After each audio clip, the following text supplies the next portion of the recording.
Hello everyone, my name is Bill Stamps, and in this video I'll be talking to you about mind surgery, something I believe has the potential to really change your life in very specific areas. So let's not waste any time, let's get started. Mind surgery, rewriting your behavior code. Now ChatGPT says mind surgery has the potential to become one of the most impactful mental change systems of this decade. Now I asked ChatGPT, why just a decade? I mean, if it's that great, wouldn't it be one of the best ever? One of the most impactful ever? And didn't really get a good answer from ChatGPT, so I don't know about that one. What exactly is mind surgery? Well, it's a method of changing just about anything about you, really, by rewiring your mind's behavior code in order to change specific behaviors. I'm probably sure you've never heard that term, behavior code. So what exactly is it? Well, if you're watching this, I'm sure you're interested in changing or improving something about you. Maybe you've read books such as The Secret. The Secret says belief creates reality. Your inner world shapes your outer world. What I say is belief is created and can be deliberately changed. So what you believe about yourself is your self-image. It's written in a code. That's your behavior code. Change your code and you change your behavior. Now, I want you to think of yourself as this highly advanced robot. So a robot can only do what it's programmed to do, right? If it's programmed to turn left, it turns left. If it's programmed to stop at a certain point, that's what it does, it stops. It does not argue with the code. Now, here's the difference. You are not a robot. You have free will. You can do something you normally wouldn't do, but you probably won't if it's not in your programming. See? We humans can only do what our mind will let us. It's very hard to do something that's not written in your code. I'll give you an example. For most people, it would be hard to do something cruel, something like go up to a dog and kick it for no reason. Why is that? We've got free will, right? Because it's not in our code. Now, for some people, taking charge and being a leader is difficult because it's not in their code. We don't act shy because we're shy. No, we act shy because we believe we're shy. That belief is our self-image. And self-image controls behavior.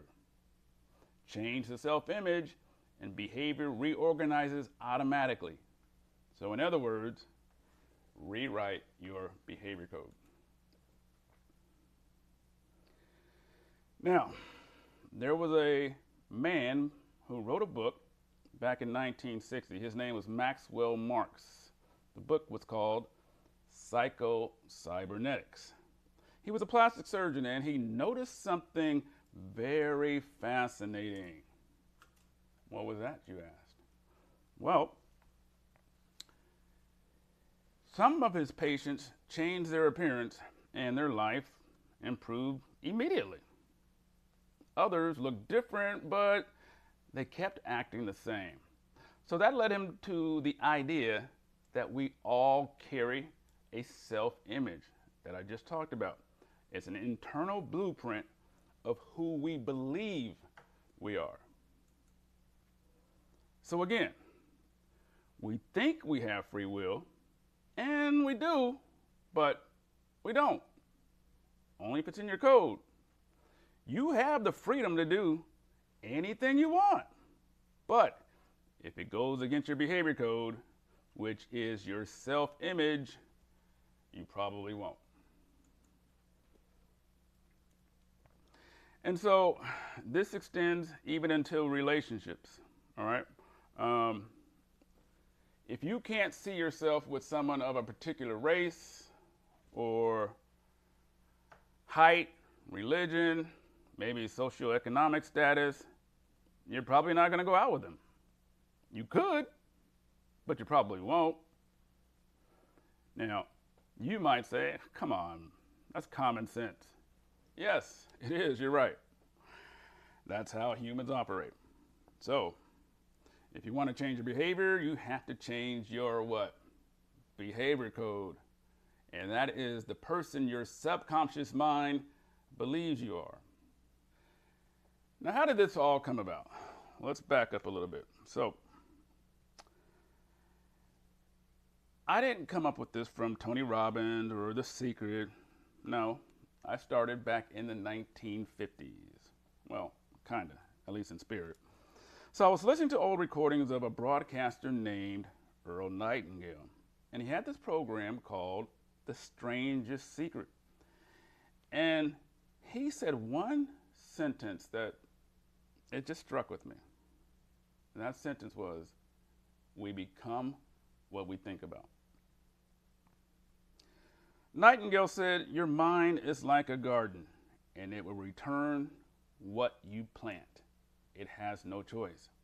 Whether it's tomatoes or weeds, the garden produces exactly what you put in. It's the law of nature. It must bring forth, he said. He said, he focused his discussions around goals. That's what Nightingale was about, goals. So he wanted people to succeed by concentrating on a goal and then use your mind to achieve it. Now, years later, a book and a movie called The Secret came out that we talked about, and The Secret popularized the idea that your inner world shapes your outer world, similar to what he was saying. Now, Nightingale mentioned someone else, a man named Napoleon Hill, in his book, Think and Grow Rich. So Nightingale focused on goals, but Hill was about helping you make more money. And in his book, he gives 13 principles that you must follow. But the thinking part boils down to this. And it's the title of his chapter 3. Faith is his title. So Hill says, you must give repeated instructions to your subconscious mind through autosuggestion. If you convinced your subconscious mind that you will receive that which you ask, it will act upon that belief. He also said, you must act as if you already have that which you ask. So, if you want to be rich, act like a rich person. Become that person. And by acting a certain way and repeating things to your subconscious, it will eventually accept the new you and work to actually make you become rich.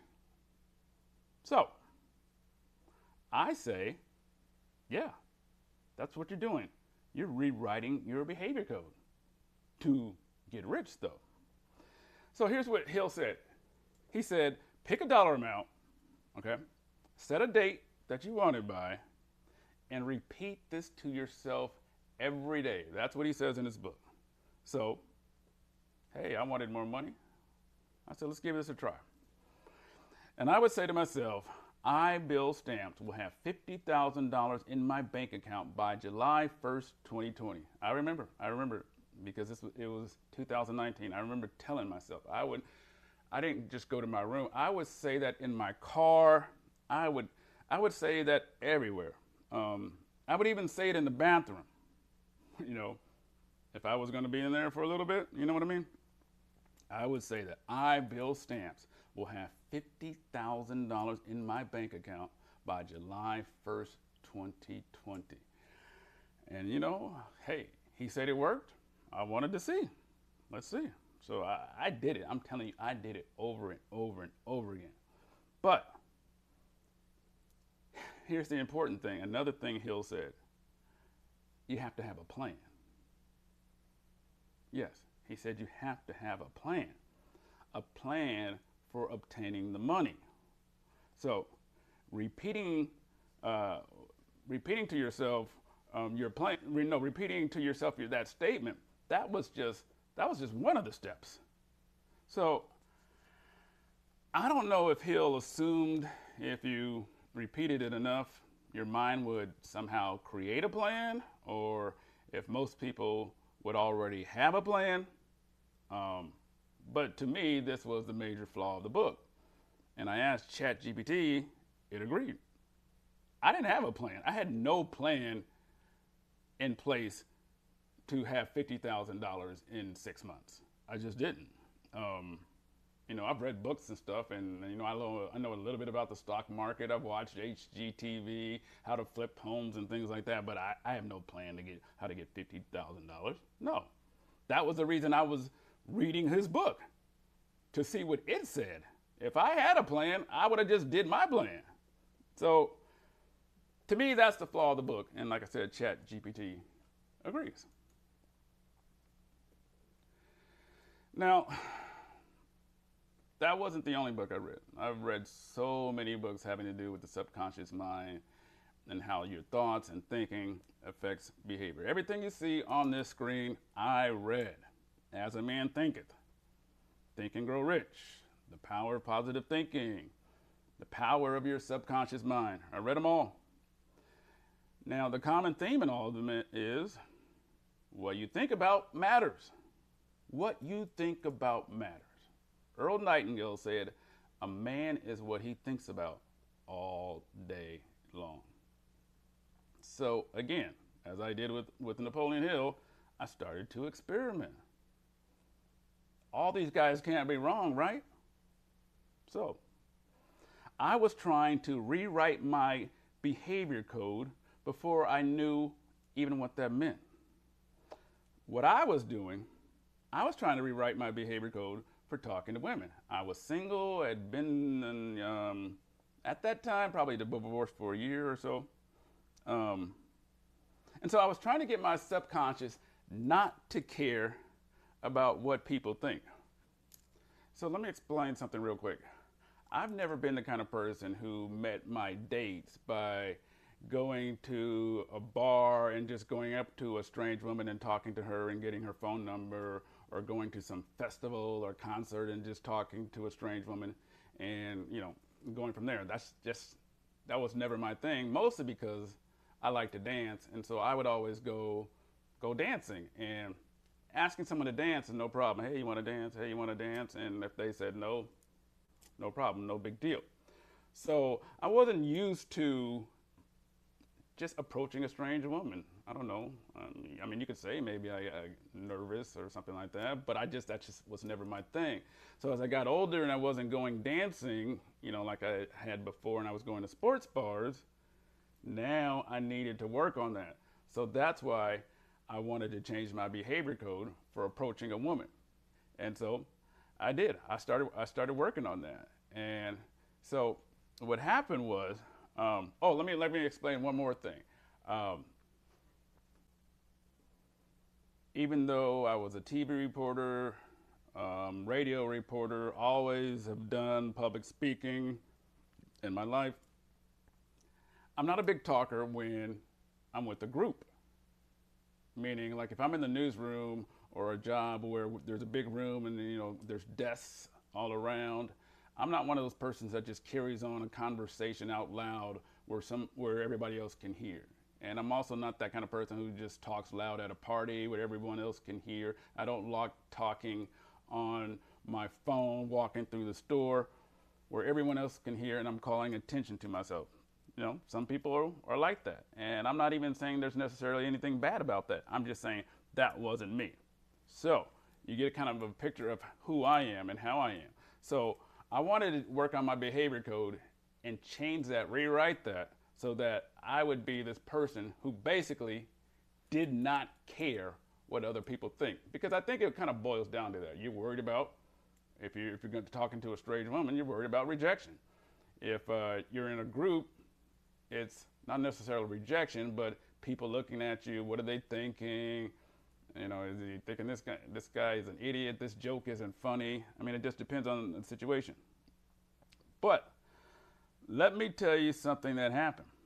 Um, so I was working on my behavior code, and I was kind of, repeating to myself, I don't care what people think. I do not care what people think.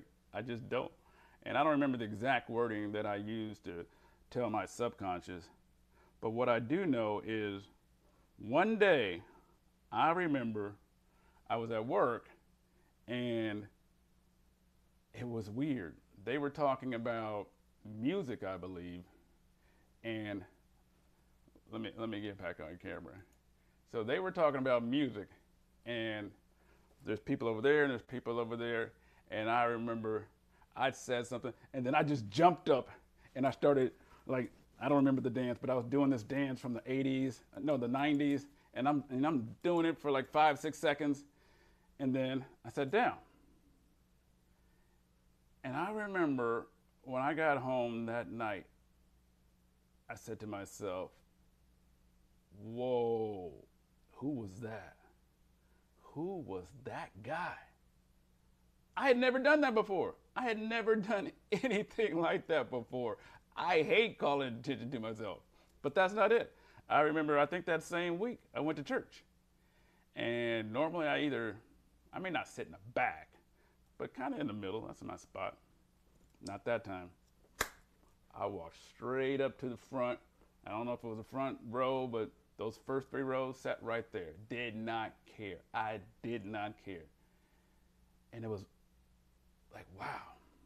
And so my point is, I was trying to work on my behavior code for women. I was telling my subconscious, you don't care what people think, meaning women. Who cares what she thinks? Who cares what you think? You're Bill Stamps, okay? You are Bill Stamps. If she doesn't want to give you her number, who cares? Don't worry about it. Go talk to her. Don't even go up to her, talk to her. Who cares what she's thinking? Who cares? I mean, you're good looking anyway. But even if she thinks you're not, who cares? So that's what I was trying to get my subconscious to believe, to make that into my self-image, right? Because your self-image controls your behavior. So if your subconscious believes it, it'll let you do basically whatever you want to do. But by working on it for women, it impacted other areas of my life. That's my point. I wasn't trying to be someone that talks to people out loud at work. I wasn't trying to be someone who walks and sits up in the front at church or any other place. I didn't care about that. But the behavior happened automatically. That's what I'm telling you. The behavior happened automatically. So it was like, whoa, this actually works. This actually works. I didn't even ask it to do that. And my behavior changed. That's what I'm trying to tell you.